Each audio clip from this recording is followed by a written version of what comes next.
전 세계 10억 명이 앓고 있는 질환이자 그 고통만으로 삶의 질도 매우 낮아진다는 편두통.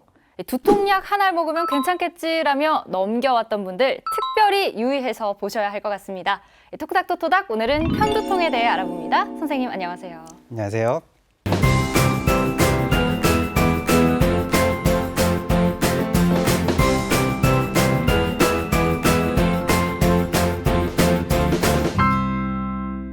제가 듣기로는요, 이 편두통이 의심되는 사람들은 한 달에 한 번 이상 두통을 경험하는데 또 이 제대로 된 진단을 받기까지는 평균적으로 10년이나 걸린다고 하더라고요.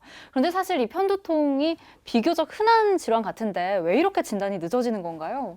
네, 평균적으로 10년 정도지만 20년 이상 걸린 환자도 있습니다. 어렸을 때는 공부하는 스트레스, 직장인 때는 업무나 선후배 때문에 받는 스트레스, 육아에 의한 스트레스에 의한 두통으로 생각하거나 아니면 생리 때문에 생기는 단순한 두통으로 생각하다 보니까 진단이 늦어지는 경우가 많습니다. 편두통은 대개 한쪽이 아프고요. 박동석, 즉 욱신거리는 통증이고 또 그 통증이 중등도 이상이면서 또 편두통 때문에 일상생활을 하기 힘들거나 피하게 됩니다. 이 중에서 2개 이상이면 편두통으로 진단합니다.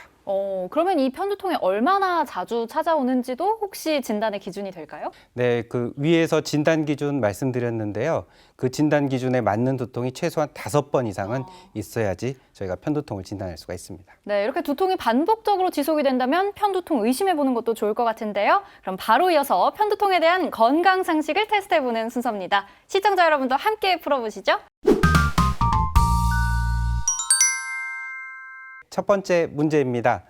다음 중 편두통에 대한 설명으로 맞는 것은 1. 양쪽 머리가 번갈아 가며 아픈 것은 편두통이 아니다. 2. 욱신거리는 통증이 없으면 편두통이 아니다. 3. 구역과 구토를 동반한다. 정답은 1번. 이 편두통이니까 한쪽만 아픈 게 맞지 않을까요? 땡! 정답은 3번 구역과 구토입니다. 아니 그런데 일단 편두통이라고 해서 그렇다면 한쪽만 아픈 게 아니다 이런 말씀이신 거예요? 물론 편두통을 그대로 해석하면 그럴 수 있습니다. 보통 한 40%의 환자분들께서는 한쪽이 아픕니다. 그런데 나머지 한 60%에서는 양쪽이 아프거나 반대편으로 옮겨가는 두통이 발생할 수 있습니다. 결론은 한쪽만 아픈 것은 아니라는 것이죠. 편두통을 그림으로 보실까요? 수리수리 마수리 그림 나와라 뿅! 의사 선생님께서 마술까지 오늘 하는 일이 정말 많으신데요. 예, 정말 많습니다. 제가 좀 하고요. 이제 과거부터 화가들이 그린 그림인데요. 이제 그림 어떤가요? 일단은 너무 잔인하고요. 보기만 해도 제가 다 아픈 느낌이 드는데요. 네, 정말 편두통은 아픈 두통입니다. 코끼리가 여성분의 이마를 누르는 그림, 머리의 한쪽이 불타오르는 그림, 눈을 벌이 쪼우는 그림, 안구가 빠지는 것처럼 묘사된 그림 등 아주 다양한 편두통 증상을 표현한 그림입니다. 이렇게 욱신거리거나 지끈거리는 두통뿐만 아니라 다양한 형태로 나타날 수 있는 것이 편두통입니다. 그렇다면 이 일반적으로 감기에 걸렸을 때 머리가 아프다거나 하는 그런 증상에 비할 바가 아니겠네요. 감기 걸렸을 때는 일상생활을 하잖아요. 네. 편두통은 일상생활이 거의 되지 않습니다. 그러면 다시 문제 정답으로 돌아가서 편두통이 심하면 구토나 구역질도 동반할 수 있다는 거잖아요. 편두통의 흔한 증상 중 하나입니다. 그러나 급성으로 구토와 구역이 있다면 뇌의 이상을 감별해야 할 필요가 있을 수 있습니다.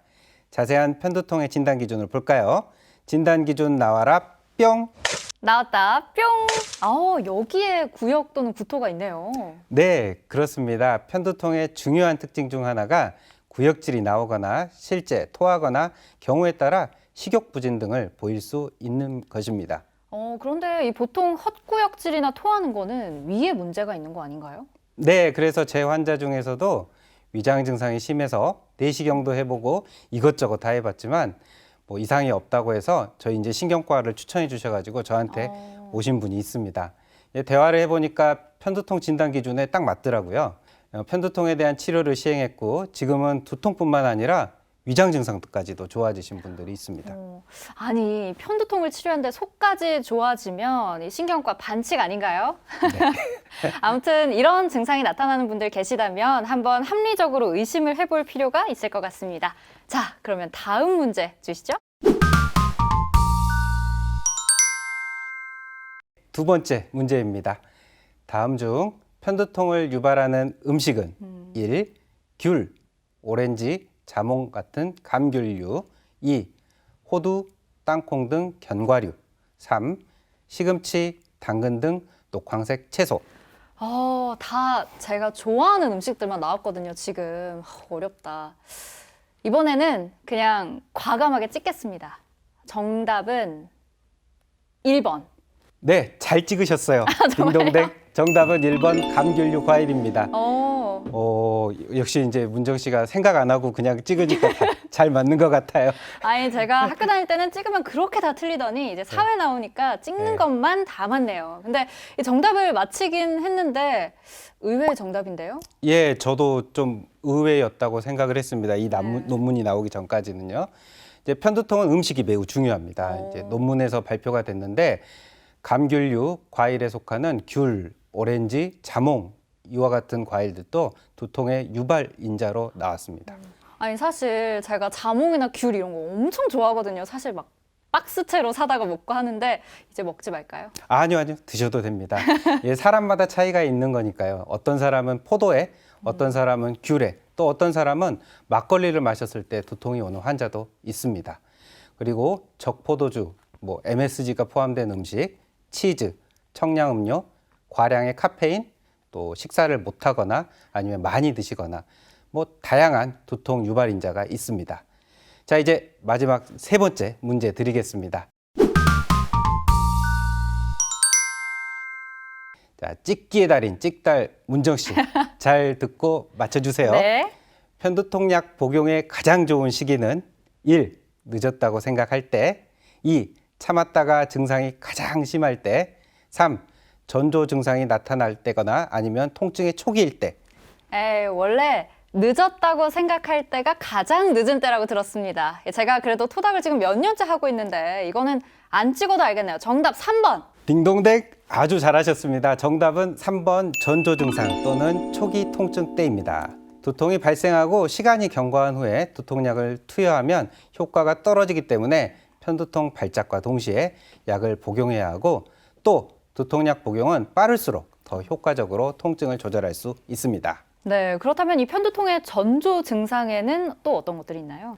네, 편두통은 조짐이 있는 편두통, 조짐이 없는 편두통, 만성 편두통, 전정 편두통 등 다양한 세부 분류가 있습니다. 그중 전조는 그림 또 나와라 뿅. 선생님 이제 너무 자연스러우신데요? 네, 직장을 옮기려고요. 힘들지 않으신 거예요? 네, 마술사로 또 취직을 하려고요. 방송 체질이신 것 네, 같습니다. 감사합니다. 자, 전조 증상의 다양한 형태의 그림입니다. 시각적인 전조인데요.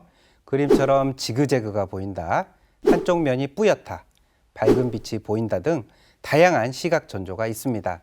이외에도 감각 전조, 언어 전조 등 다양한 다른 전조도 있습니다. 네, 이렇게 해서 편두통에 대한 다양한 상식들 알아봤는데요. 오늘 제 점수는 3문제 중에 2문제 맞았네요. 시청자 여러분은 몇 문제나 맞히셨나요? 다음 주에는 우리 함께 100점 맞아봐요. 지금까지 건강상식 능력고사였습니다. 선생님, 실례가 안 된다면 혹시 선생님도 편두통 있으신가요? 네, 상당히 많은 신경과 의사들이 편두통을 앓고 있습니다. 다른 의사들보다 편두통 유병률이 높다고 최근 대한두통학회가 보고했습니다. 저도 그 설문에 응했고 저도 이제 두통이 있기 때문에 유병률을 올리는데 일조했습니다. 그러니까 이 편두통 있는 환자들을 많이 보시겠지만 전문가도 편두통을 앓고 있다. 사실 이게 진짜거든요. 그러면 선생님은 어떤 증상이 있나요? 제 경우를 예를 들어 설명해 드리겠습니다. 제가 이 공포증에 대해서 제대로 알게 된 날이었는데 이제 다른 날과 같이 애들이 거실에서 불을 켜고 아이돌 노래에 맞춰가지고 춤을 추고 노래를 부르고 하고 있는데 괜찮았었는데 이날 유난히 애들 소리가 귀에 거슬리고 밖에 이제 불이 켜져 있는데 불을 꺼라. 제가 이렇게 소리를 지르고 있는 겁니다. 네. 아니 그런데 그런 날이 사람이라면 종종 있는 거 아니겠습니까? 아니 그런데 여기서 끝이 아니라 안방에 들어가서 어둡게 하고 이불 싸매고 애들한테 괜히 조용히 해 나가 이렇게 소리치고 있더라고요. 제가 하루 지나고 이게 바로 빛 공포증, 소리 공포증이구나 알게 됐습니다.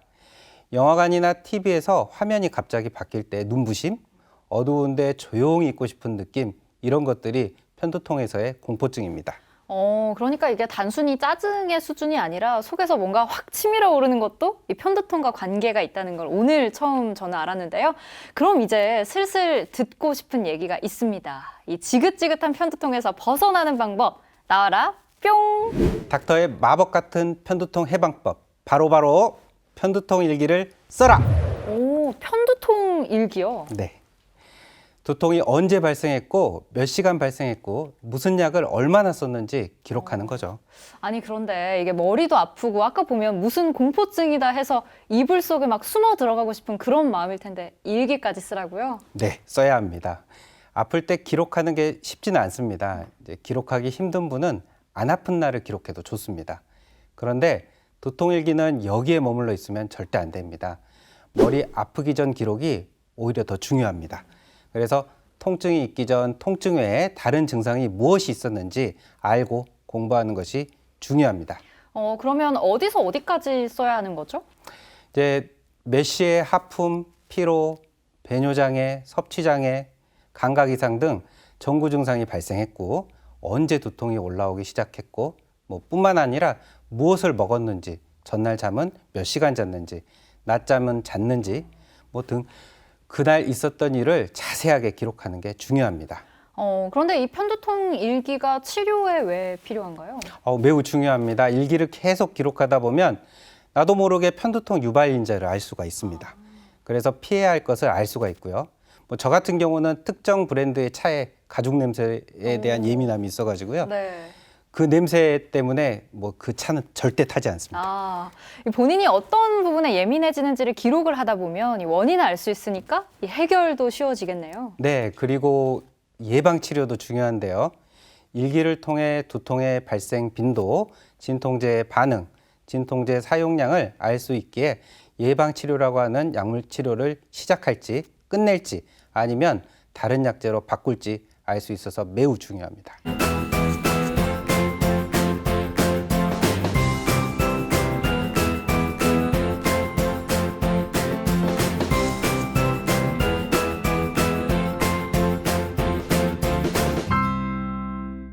네, 선생님 마지막으로 토닥 시청자분들께 당부 말씀 해주시죠.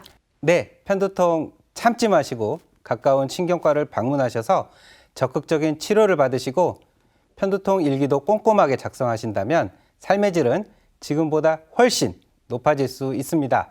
두통도 병입니다. 네, 공부와 사회생활 등등 각종 스트레스로 인한 편두통 단순하지 않을 수 있습니다. 조금이라도 증상이 의심된다면 병원에 내원해보는 건 어떨까요? 저희는 여기서 인사드릴게요. 안녕. 안녕.